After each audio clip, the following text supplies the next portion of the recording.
A lot of people talk about artificial intelligence in phones, but these are actually intelligence that you can use and it's practical. This is the Huawei Mate 10 and the Mate 10 Pro. They're going to be coming to market soon, and I'll give you one example of how the AI really works with this new Kirin 970 chip that has a neural processing unit, and it actually works really well in the camera. So if I just fire up the camera app right here, the phone is smart enough to know and detect right away what kind of scene that you're in. So you see right here in the bottom right-hand corner that the icon just popped up, that this is food. So it actually knows to improve the contrast and detail, and that's all happening in real time with this neural processing unit.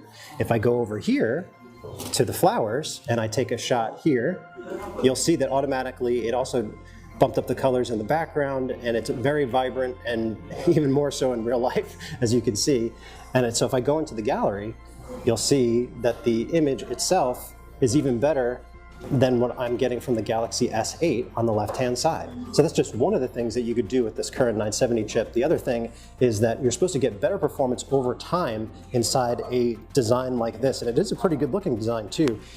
We're looking at the Mate 10 Pro. This is the regular Mate 10, and a big difference that you'll see right off the bat is that even though they both have pretty sexy rounded designs, they're both glass backs, they both have dual cameras here at 20 megapixels and 12 megapixels from Leica.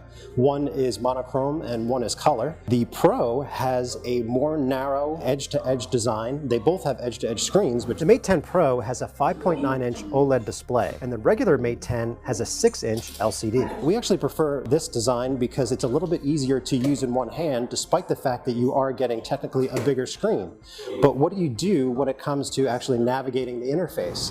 One thing you'll notice about the Mate 10 Pro is that there's no physical home button. Instead, you have your choice of virtual buttons on the bottom of the screen, or there's a floating home button that you can position pretty much anywhere you want. And it's almost like a little joystick, because if you pull to the left, you'll see all of your open apps, and if you just press on it, you'll go back to the home screen. Huawei is actually improving their software interface, the EMUI 8, with little software touches like this. The Mate 10 has some other software tricks up its sleeve, including a smart screen projection feature that gives you a desktop-like interface on a bigger screen, whether it's a monitor or a TV with multiple floating windows. And you can even use the Kirin 970 chip for accelerated translation with the Microsoft Translator app, so you get instant translations of foreign languages. And there's also going to be a split screen mode, and you'll be able to do things like dual pane apps and that sort of thing. So as you go to the left, you'll see your inbox and things like that.